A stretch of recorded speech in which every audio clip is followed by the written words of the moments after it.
Thanks, guys.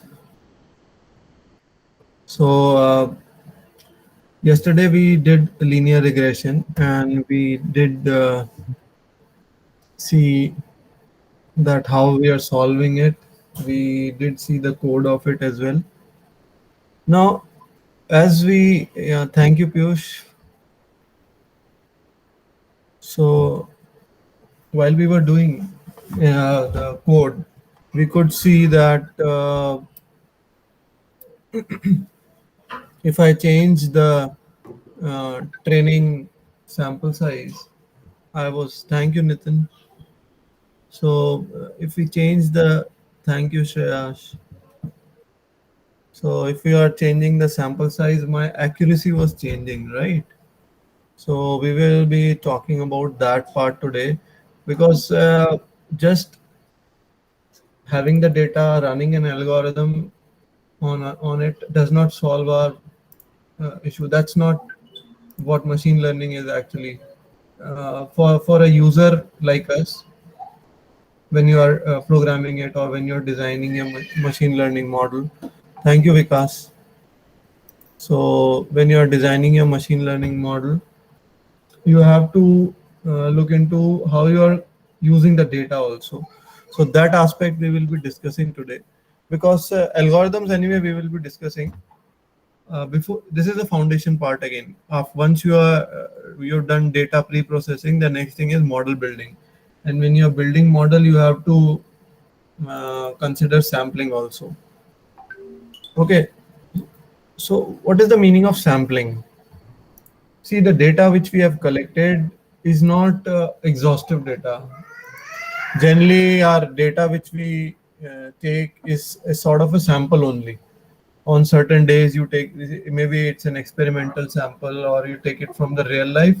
But when you're collecting the data, it's not your complete population of the data points, but a sample which you have extracted from that, and you want to generalize your model which you have generated, machine learning model for the whole population. कि ये model हमने बनाया है and then we are going to use it on this in this scenario. It can be used anytime. That's the whole purpose of it. For example, you have designed a robot to uh, to find out you can say whether life exists on Mars or not, and there so or are there organic remnants in the soil or not. Okay, now of course you have several parameters which you are going to observe, but then at that point when the first time it has to be known, at that point it is different, right? Every time the data points will not be the same. या जो आपने data collect किया है सारा उसमें से तो निकल के आने वाले नहीं है, right? Let's say you have 1,000 data points and five different variables. So it is not possible that all the combinations which are possible or all the possible values which these variables can take for the five variables, all the time they'll be the same. उस 1,000 में से ही निकल के आएगा. हो सकता है वो 1,001 point होगा which will be unique, which will be 1,000 1,002 1,003 something like that. Okay, so that is a big challenge because you are getting accuracy or your the model which you have fitted maybe good enough for the points which you have collected, but how do I guarantee कि ये उसके बाद beyond that sample size we will be able to replicate it? No, that's not possible. So there are many issues which emerge in this situation. How do we design our study so that we can our algorithm or our model which we have developed, the machine learning model, can be used on the data which we have never seen? That's the whole purpose of your artificial intelligence also, to encounter those situations which are uncertain, right? So once you have used certain data, you are going to fit a curve that may look good on the on the training data set which you have used. But when a new type of data comes, you don't know how it's going to perform on that. So how do you deal with these situations is the whole point of today's lecture. So today we are going to understand about resampling methods.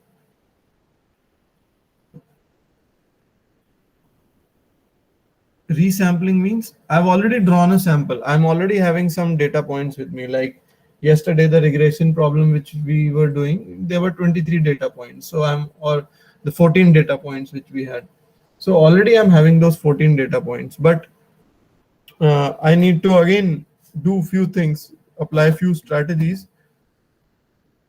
to deal with those 14 data points. So we will understand a few things over here today. Many new concepts will be introduced.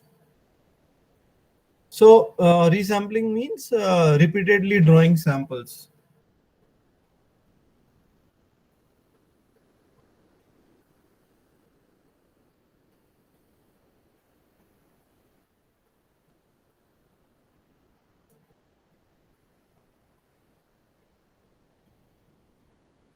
So repeatedly drawing samples, of course, does not mean that you already have some data points and now you're going to collect the data again, right? You are going to go in the field again and collect the data. That is not going to happen.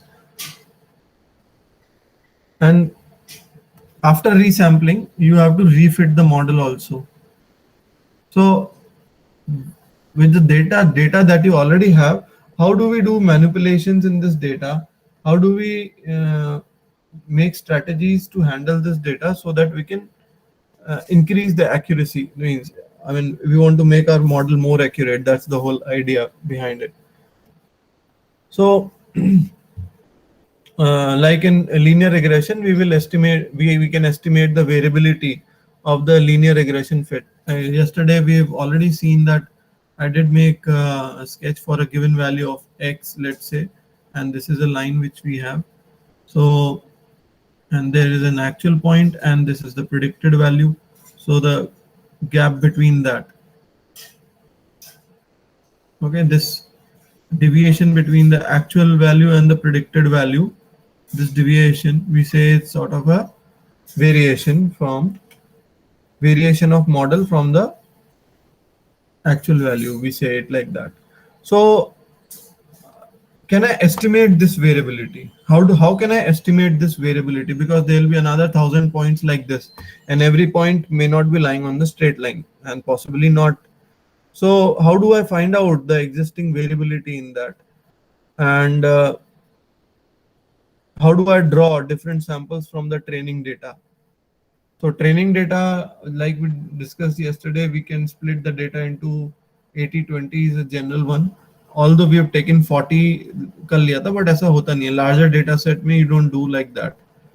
Because we had very few points, small number of points, so it will not give you any conclusive uh, theory from that. So 40 तो नहीं लेते हैं, but then 80-20 is the general ratio for training and the testing. But here today, another word which is going to come is the validation part. So that also we will talk about. So, what we need to do is like OLS में कल ordinary least square method में हमने we draw different samples from the training data and we fit a regression line on that. Let's say you have 100 let's say you have 100 samples. So in those 100 samples you take out 60-70 at a time, and then you now there could be several strategies. Either you divide that 100 into 10 parts and then do that, or you can take out 80 from it and then do random sampling in it, or you can replicate from those data points only, you select 80 again with the replacement, so that can also be done. So there are many different ways of doing that. Then model assessment and model selection, there are two different words which are important over here: model selection and model assessment.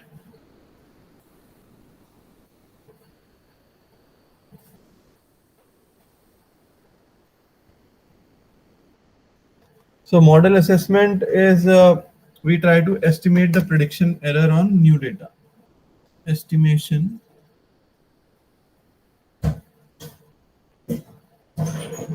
estimation of prediction error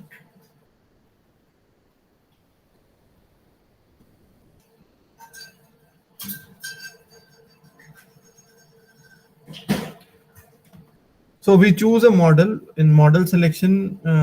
We choose a model which gives us minimum prediction error on the new data. New data means training and testing we have already done, means 100 points है हमारे पास, and then we have already done training and testing of that. अब मैं एक और data set लेके आता हूँ of another 50 points, and then I check the prediction error on that. Okay, for that I also know the it's a labeled data. ठीक है, तो labeled में we can do the estimation of the prediction error. Prediction error आप उसी में निकाल सकते हैं जिसमें आप लेबल डेटा है, सुपरवाइज लर्निंग है, तभी तो आपको पता लगेगा कि ये that should have been the output while I'm getting this as the output. So you should have some reference to compare, then only you can find out the error. So that is model selection and model that is model assessment. Change it.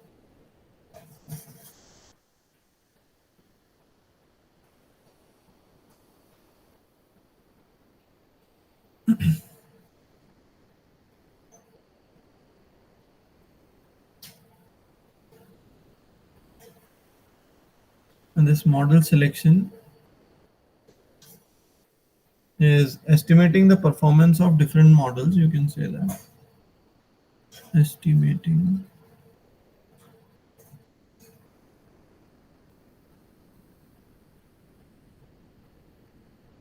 the performance of different models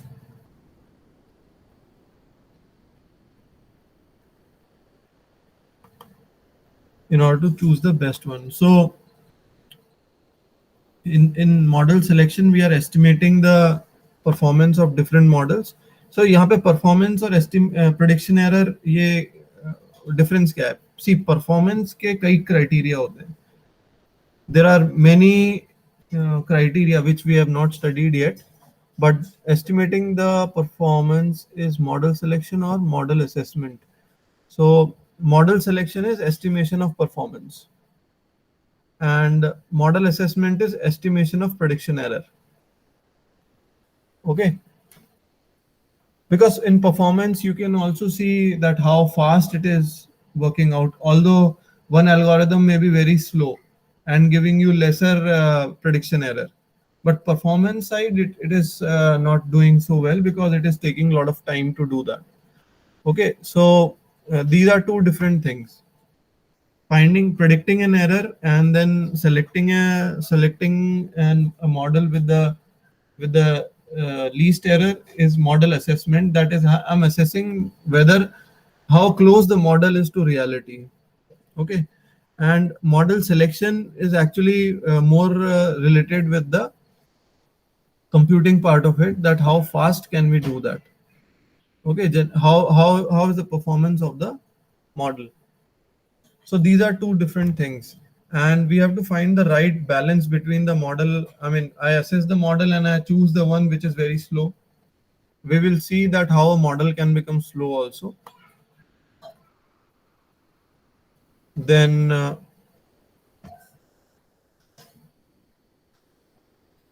now comes to resampling method. So these are two main things: model assessment and model selection. And under these, we will talk about the resampling methods, because resampling methods, they affect model assessment as well as the selection. Both, I mean, it affects the performance as well as your prediction error.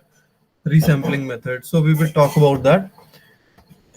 So resampling methods, as we know that it involves repeatedly drawing samples, as I've already told you. And then once we draw a new sample every time from the data which we have, then we refit the model. Refitting the model means, because every time you are getting a new data, Because of resampling, your curve which you are estimating, y equal to mx plus c, is going to change every time. And with that, you are going to get estimation errors and the performance also, because your sampling, if you're changing your sampling method, your performance will also change. We will see that how.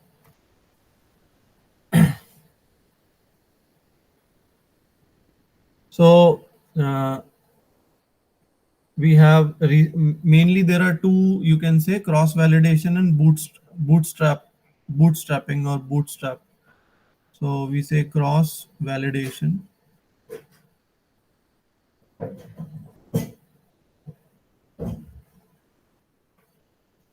These are resampling methods and bootstrap.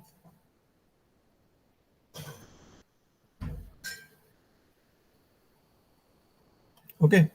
Now, cross validation is used to estimate test set prediction error rate. So we can say used to estimate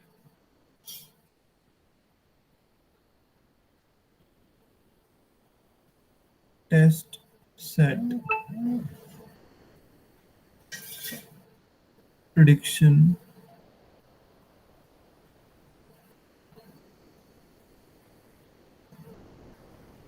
error rate. So cross validation is more focused on estimating the error which is coming because of the prediction. So it is more focused on uh, model selection or model validation. Like if you look at it, model assessment or model selection. So cross validation is more suited for model assessment because it estimates the prediction error rate, and bootstrap is a measure of accuracy of parameter estimate.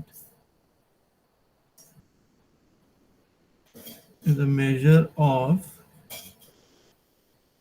accuracy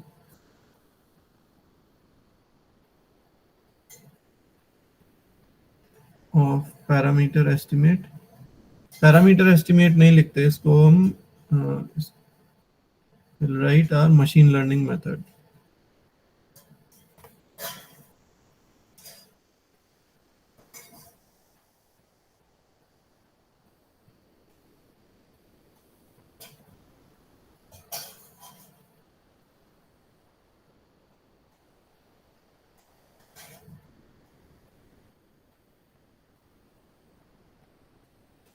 So what is the difference between the two? Of course, you must be thinking right now.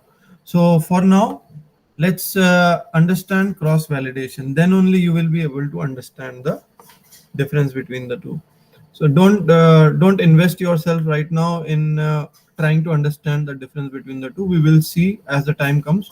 But for now, one thing that you should keep in mind is that there is a difference between cross validation and bootstrap. Okay, and their purpose is different also. So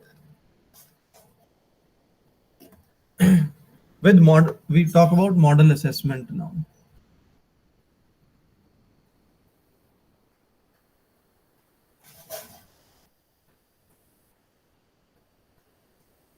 So as we've talked about, your model assessment is about estimating the prediction error. Okay.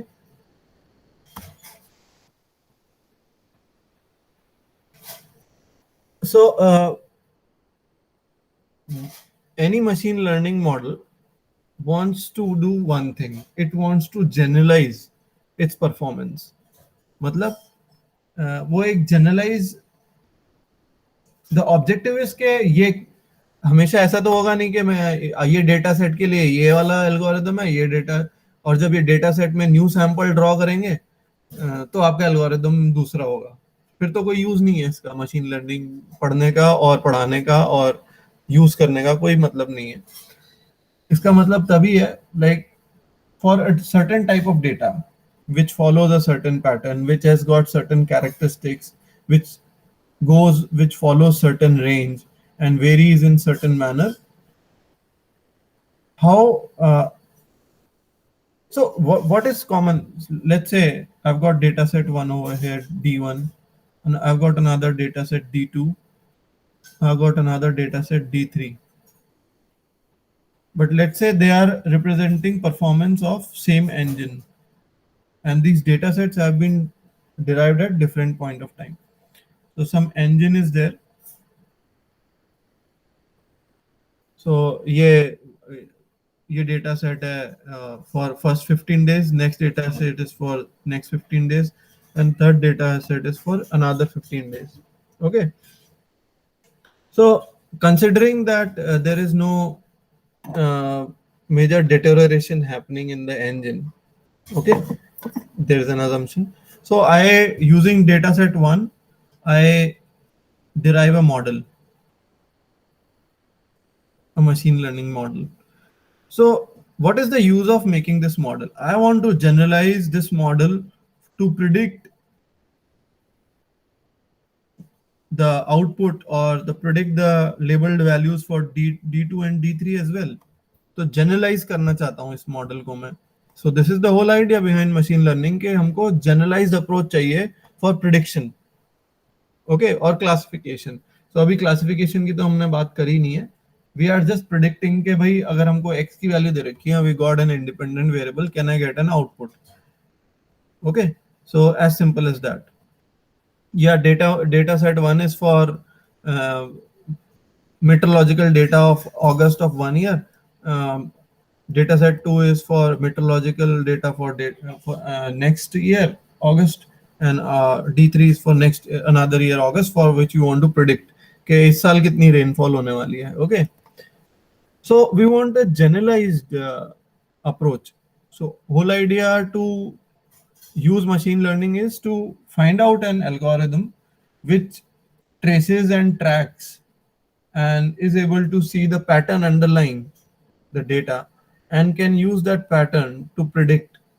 Okay, this is the whole thing what we want to know. So so prediction capability on independent data sets. So these are independent data sets. आपने D1 तो use किया model बनाने के लिए, and D2 and D3 are your independent data sets.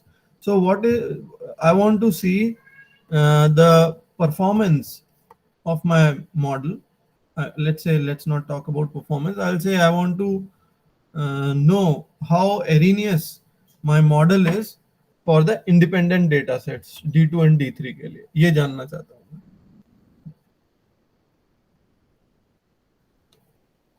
So we want to know the measures of quality कि भाई कैसे पता लगाएंगे हम. So there is a term test error and the training error.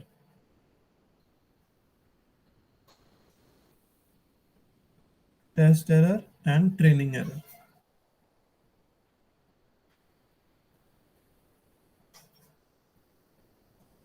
So test error is, you can say, is an average error that results from using a machine learning method to predict a new observation. So as we have seen, the data set is divided into training and testing. So पहले training होती है, फिर testing होती है. So कोई नई observation के लिए the error which comes because of you use machine learning method on new data, new for which you already know the output anyway, but then you find out the average error for that, and that gives you the test error. Or in simple words, you can say the prediction error over an independent test sample. So test error could be defined as the prediction error over an independent test sample. And then you have training error, which is average loss over training sample. So same thing we can say.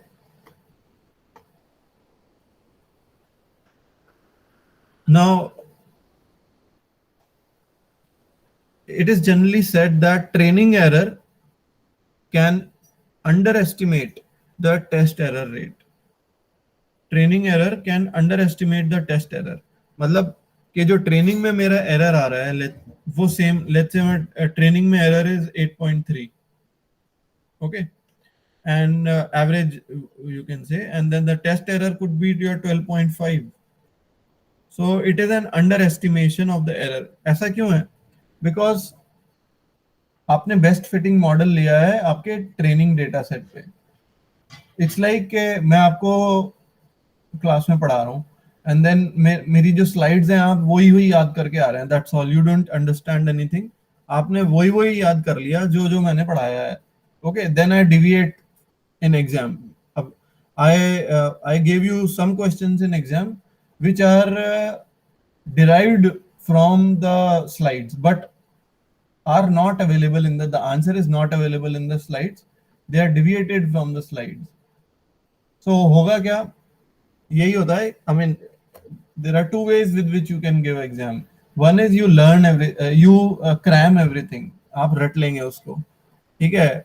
सो वो आप आपके हिसाब से आपकी training पूरी हो गई है, बुक में जो भी है आपको सब पता है, बट बुक के बाहर क्या पूछेंगे, which is actually derived from the book but not exactly coming from the book, या जो पीछे टेक्स्ट बुक के आपके आंसर्स होते हैं हर चैप्टर के पीछे, अगर वो आंसर के वो क्वेश्चंस के सारे आंसर आपको एकदम याद है।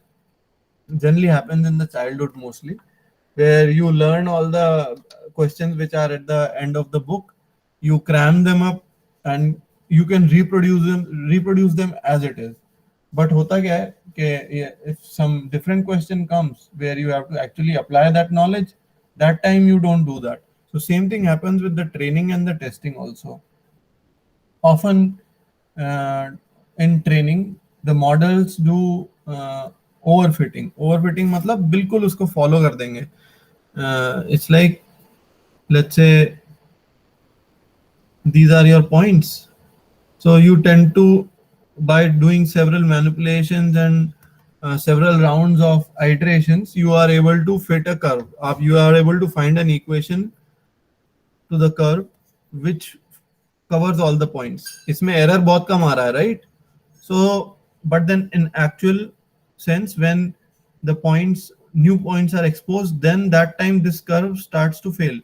Now these points are not covered because they are not in the training set.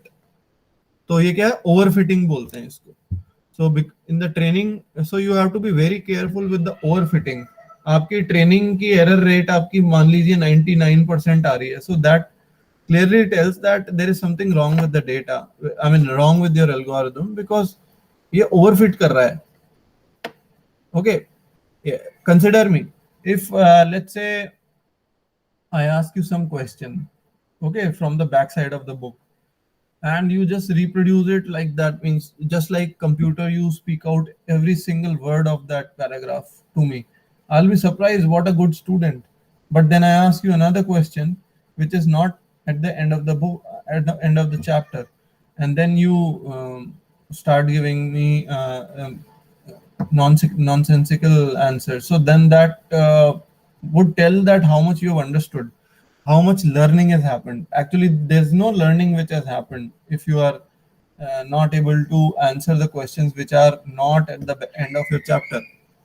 Getting it? So that is called overfitting. So when you do overfitting, your training error may become very less.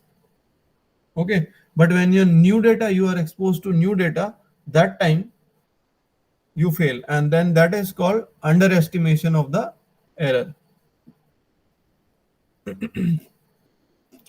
So there is one video I would like to show you.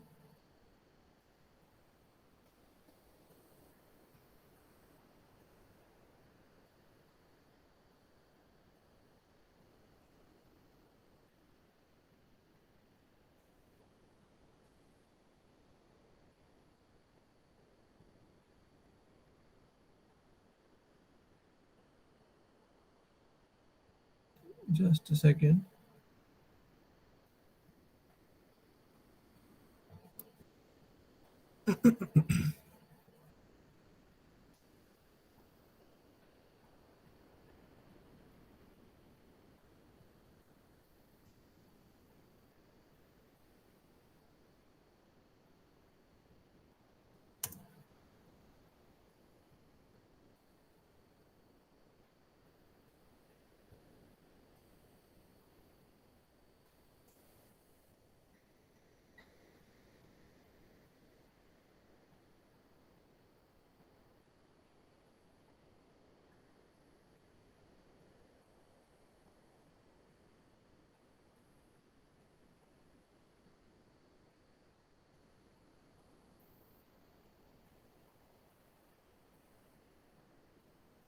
In a linear regression analysis, the accuracy of the model is assessed by the mean square error, or MSE, which is the difference between the model estimated value of a response variable, denoted as y hat, and the observed value. So MSE is the mean square error. Okay. So what do you observe over here? Yesterday we have already dealt with these terms.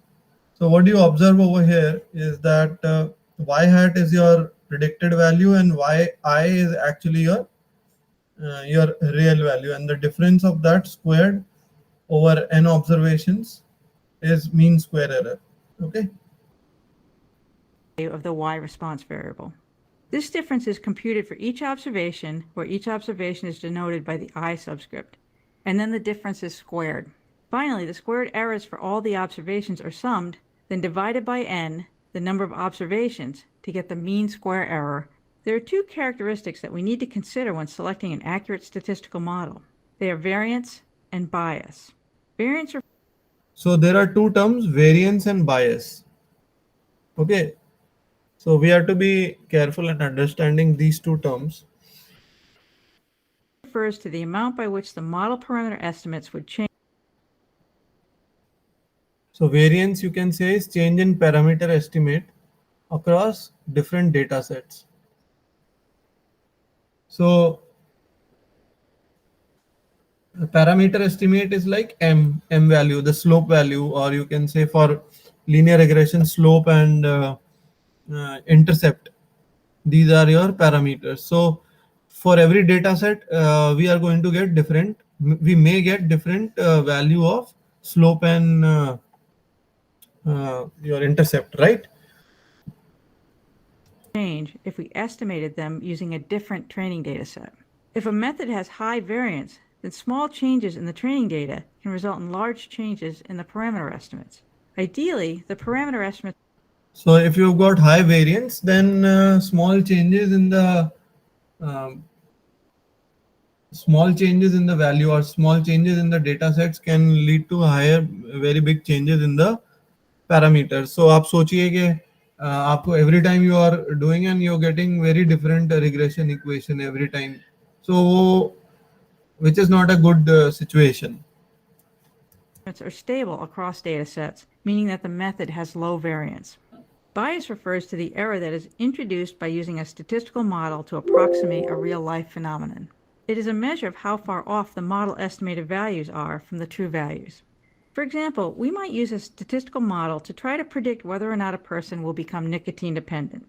In reality, there are lots of factors that lead to nicotine dependence. Whether or not a person becomes nicotine dependent depends on a complex interplay of multiple factors like genetics, behavior, attitudes, and so on. By comparison, So what the lady is saying is that let's say a person is going to be a nicotine dependent person or not.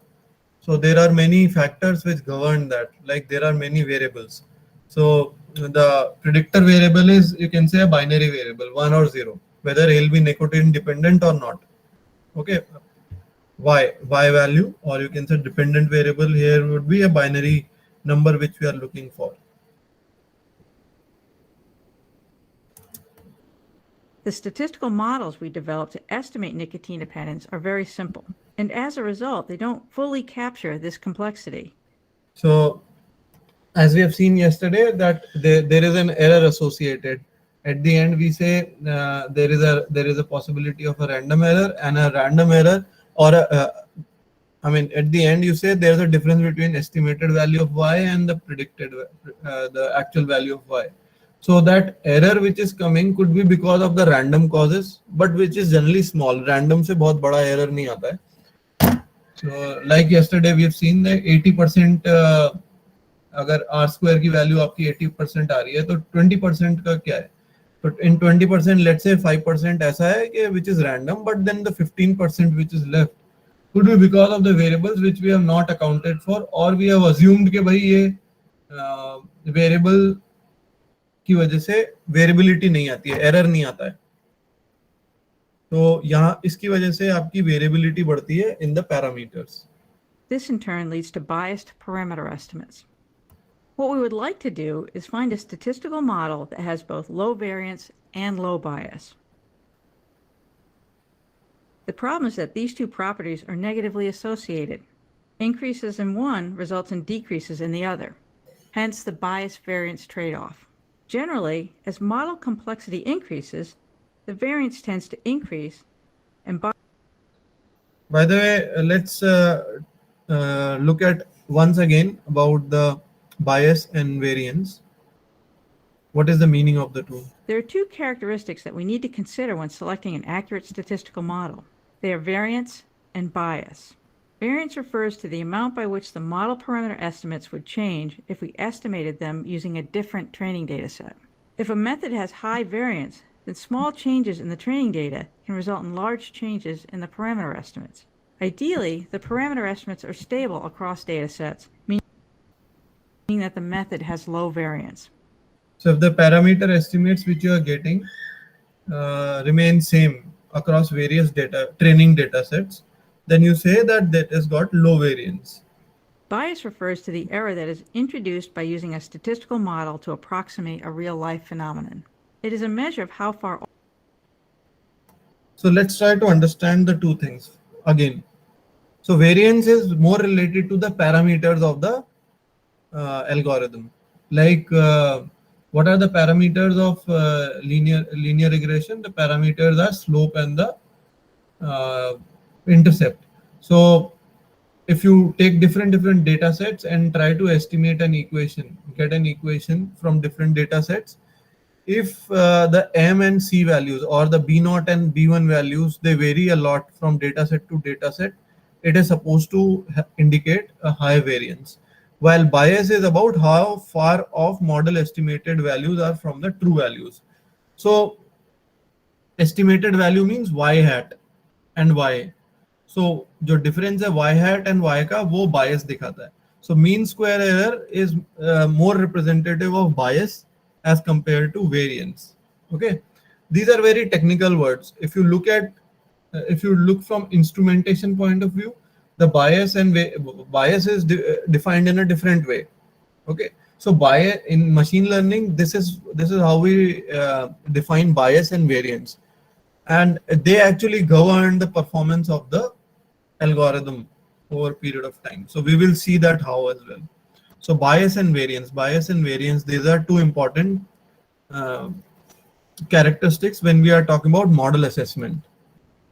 Okay, while variance is concerned with the parameters of the model, while bias is concerned with the estimated values, that is y hat and all.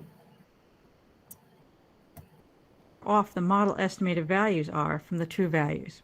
For example, we might use a statistical model to try to predict whether or not a person will become.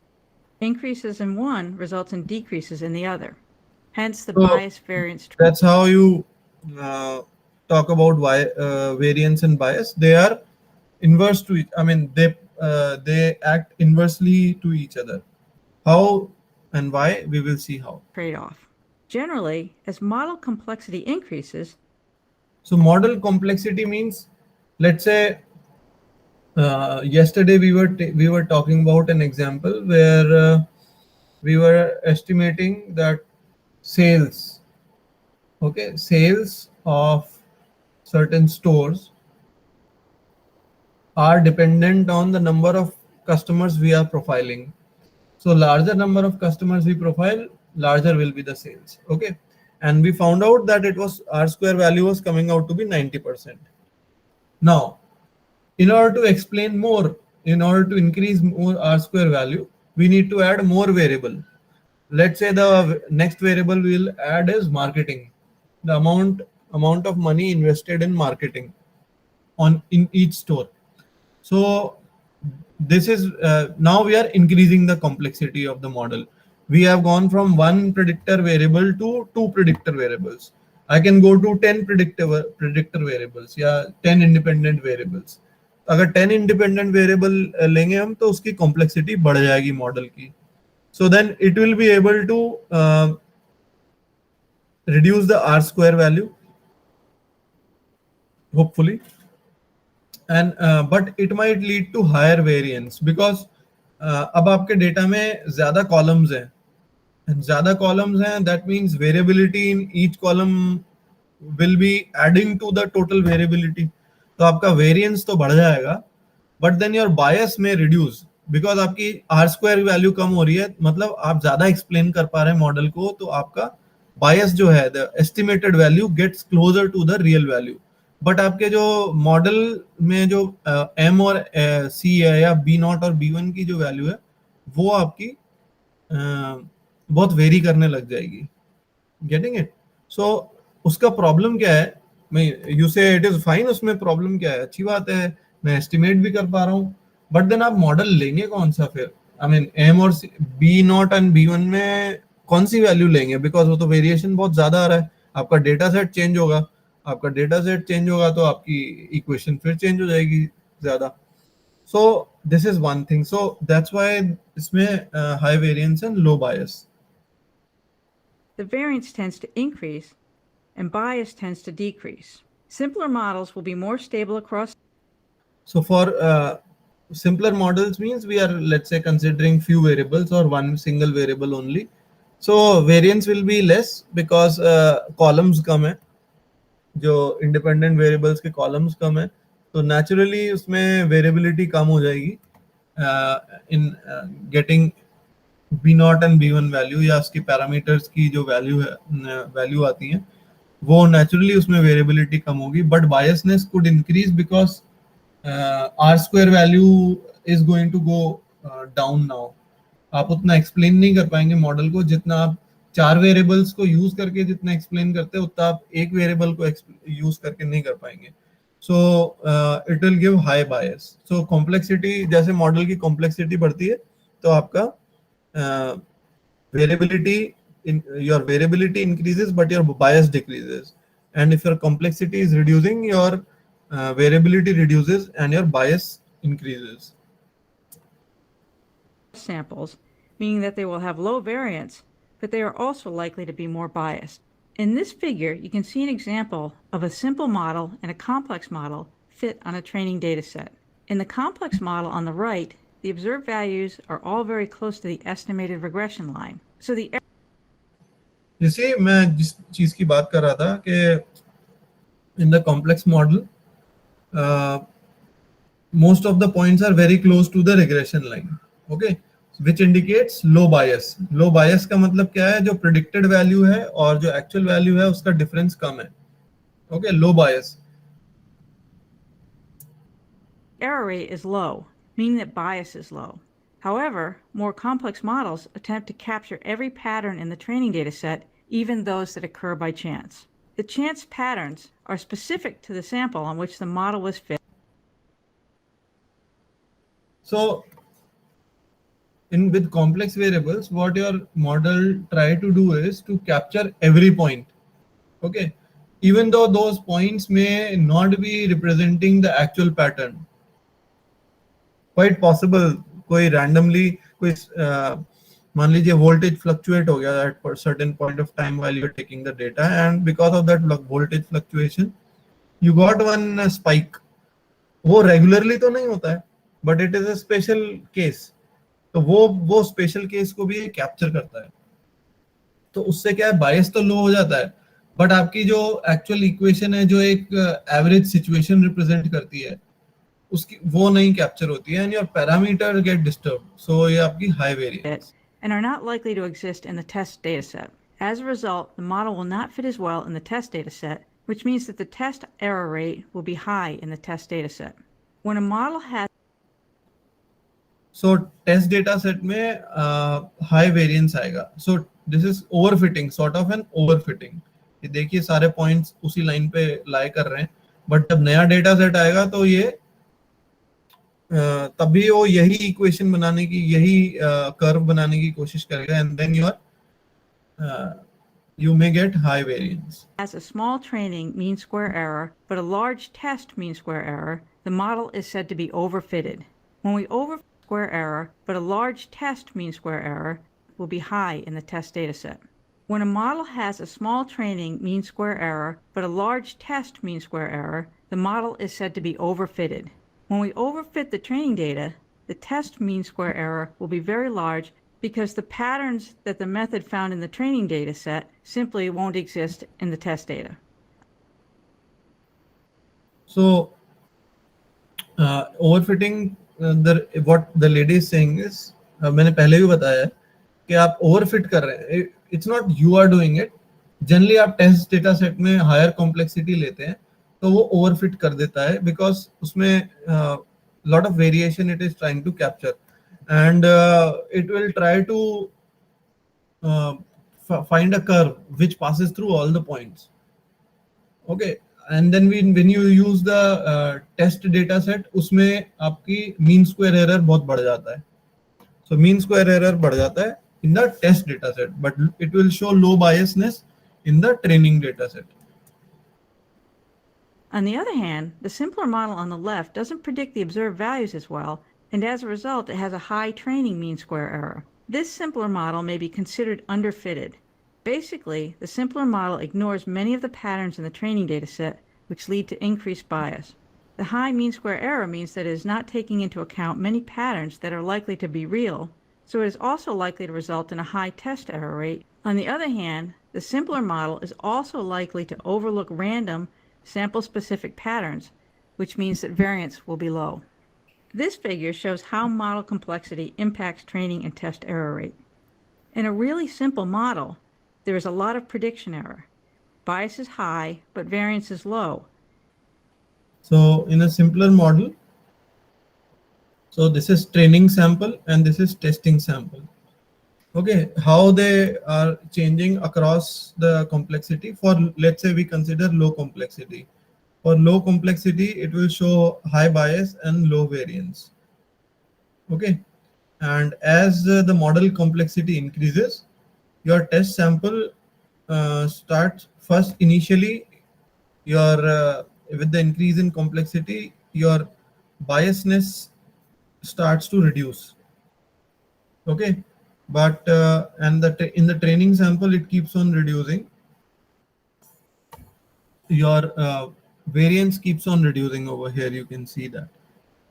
But then after certain point of time, there comes a point where इससे ज्यादा complex, we have to find out कि कितना complex model लेना है हमको, कितने variables से हम एक्सप्लेन करना चाहते हैं हमारी प्रेडिक्शन वैल्यू.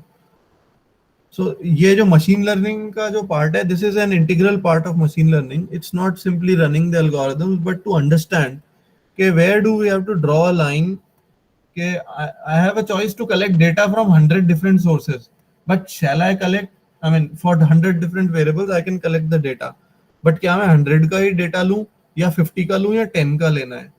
ओके, बिकॉज हो सकता है कि कुछ वेरिएबल्स हैं जो बहुत एक्सप्लेन नहीं करते हैं वेरिएशन, बहुत बहुत ज्यादा explain. For example you can consider कि रेनफॉल है.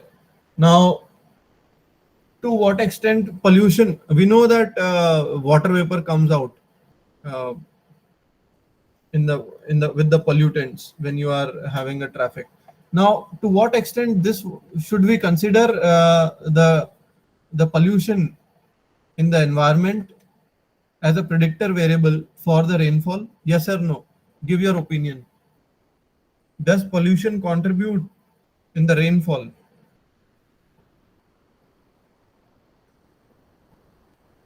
Okay, what all things contribute, what all variables contribute in the rainfall? Write your answers here in the chat box. What all variables contribute to the rainfall? Humidity, temperature, two variables. Any third variable you would like to tell?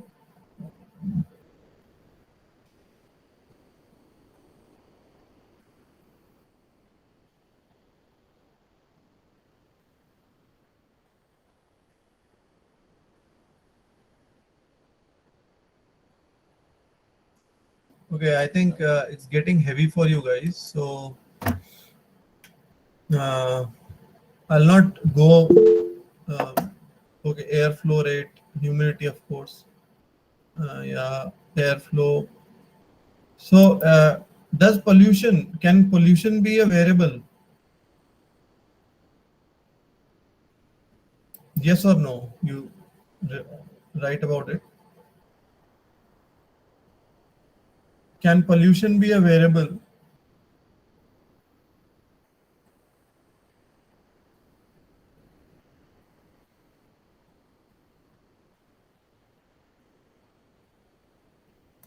Okay, does pollution increase the humidity? So Vineet says may affect, but too little to consider it. Now, this is what I wanted. So if I include besides temperature, pressure, humidity, airflow rate, if I include another, shall I include another variable? Let's say मेरा जो model की accuracy R square value आ रही है is around 85%. So the question is, shall I include the pollution level in terms of ppm or whatever performance measure I want to add to that? Shall I include the fifth variable or not? This is called deciding on the complexity.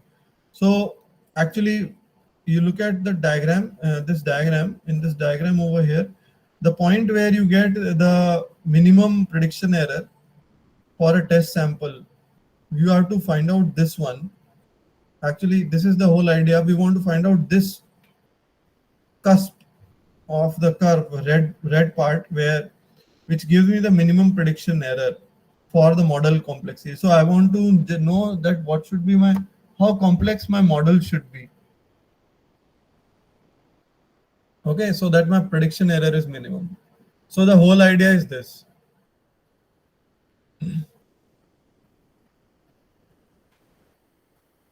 So we can say that a model which is having zero training error is an overfitted model, and typically it will give bad results or poor results. Okay, so we are talking about model assessment right now. So in order to deal with this situation, what do we do is,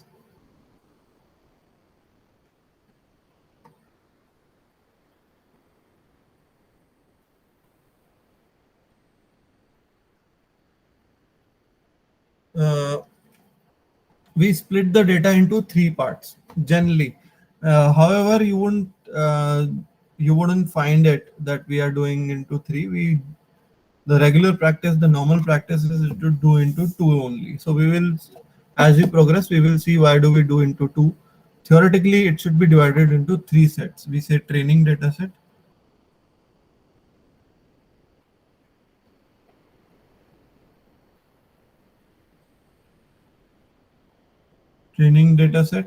validation set, and then testing. Training, validation, and testing. So theoretically speaking, the data should be divided into three different parts. So Sir, are you presenting anything? yeah, sorry, I forgot to share.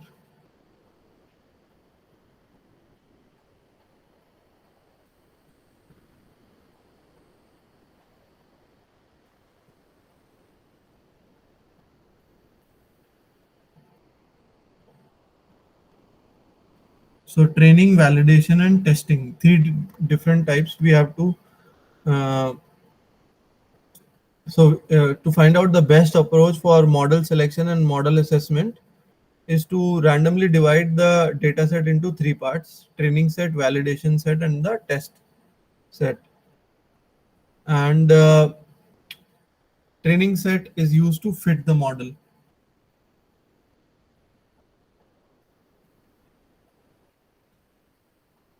It is used to fit the model. Fit the model means finding out the best equation which represents the curves. Uh, and then validation set is used to estimate prediction error. Estimate prediction error, that is MSE, which we were talking about.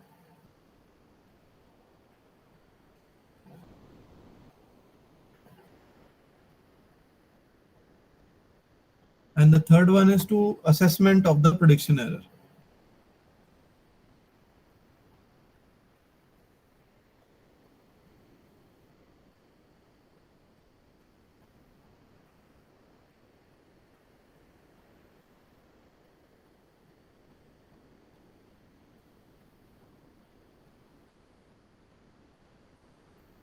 So estimation of prediction error is largely based on MSE, mean squared error.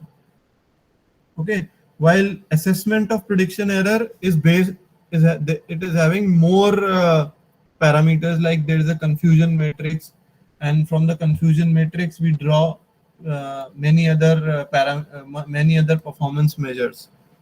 Okay, so this is the final step, that is testing. Generally validation and testing is combined, and people do it together only, so they split into training and the testing because of the inadequacy of the data, you can say, one of the reasons.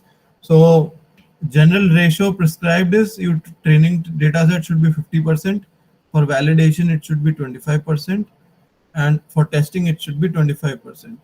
But in reality, generally people do not have that greater quantity of data, so it has become a norm in industry to do the testing and validation using a different method like bootstrapping or k-fold cross validation. Getting it? So we will learn that. So people have been over a period of time, people have learned to deal with the inadequacy of the data with different strategies. So those strategies have become popular over a period of time, and that's why uh, it has become a norm in industry to break it into 80-20 ratio.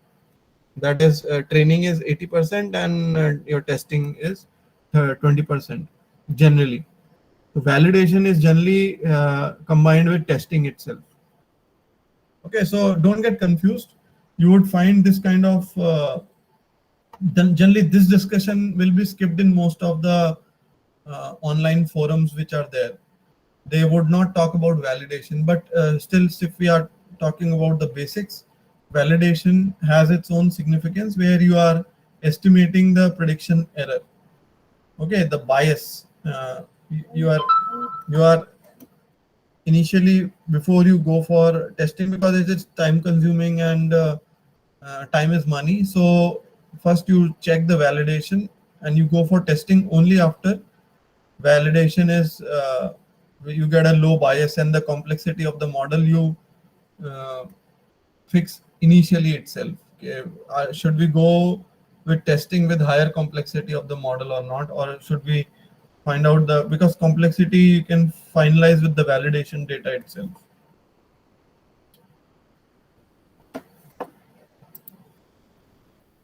I think we will keep our talk limited today because I've already talked too much.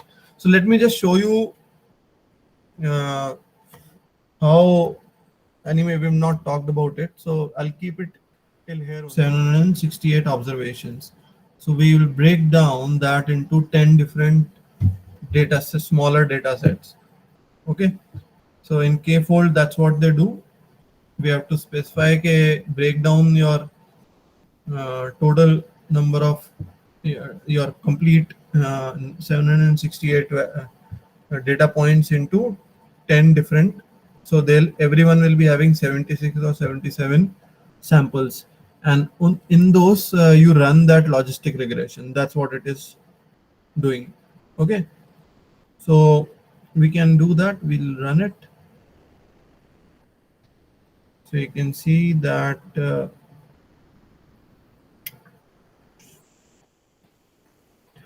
now you see 1, 2.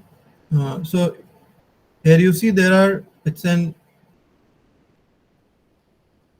one-dimensional array which you see over here. There you get how many points are there? 1, 2, 3, 4, 5, 6, 7, 8. There are 10. So for each sample, they found out the mean square error here.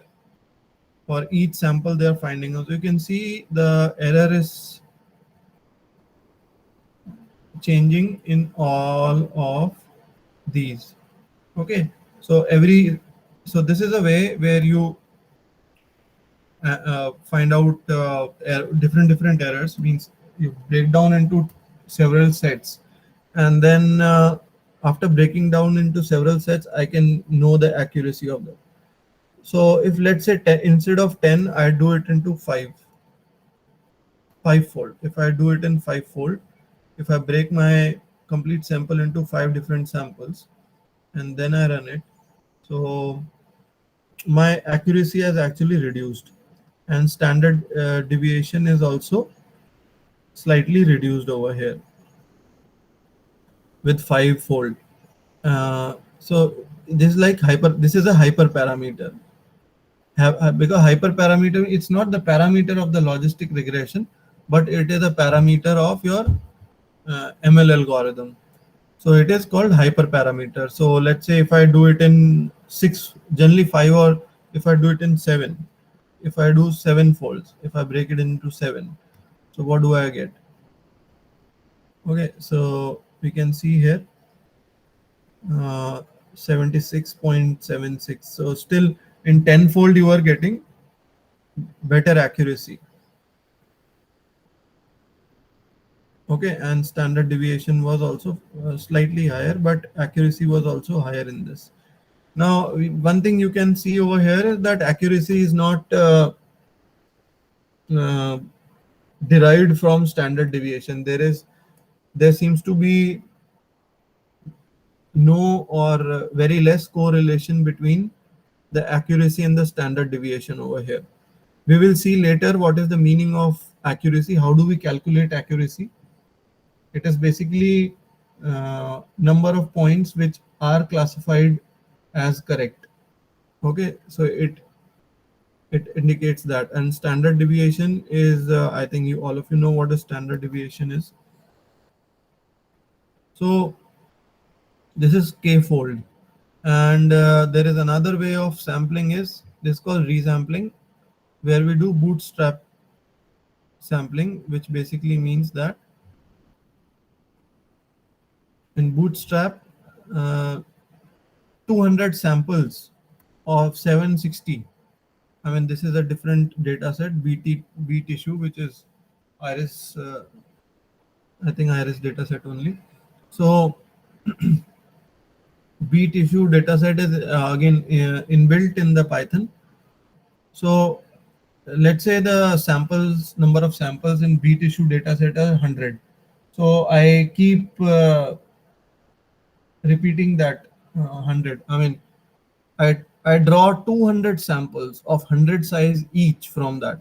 So how do we do that? We'll again talk about it in the next lecture. So I run that, and anyway, you won't get much here when I run it, except that let me show you. So there are 200 rows and so 9 columns, which basically indicates that the sample, the number of rows in btissue.csv file is also 200 rows. So it is giving me the first 5 and the last 5 rows. So the samples, you can see sample number 67 is repeated again. So that was resampling with replacement. Sample number 67 is repeated twice. If I run it again, randomly is going to select again some samples, and you see the numbers will be different this time. If I run it again, the numbers will be different this time. I think, are they coming same or different?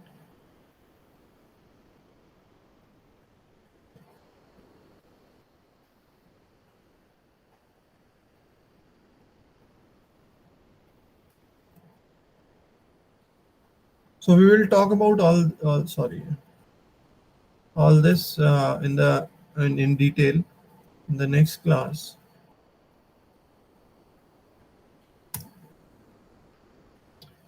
For some reason it is coming same, because it has got stored in the temporary memory. It's coming same and same again, but it is random. I will see that in the next class. Okay. So any questions for today, or I mean, I think we will conclude. Any questions in today's class? So we'll continue from the same.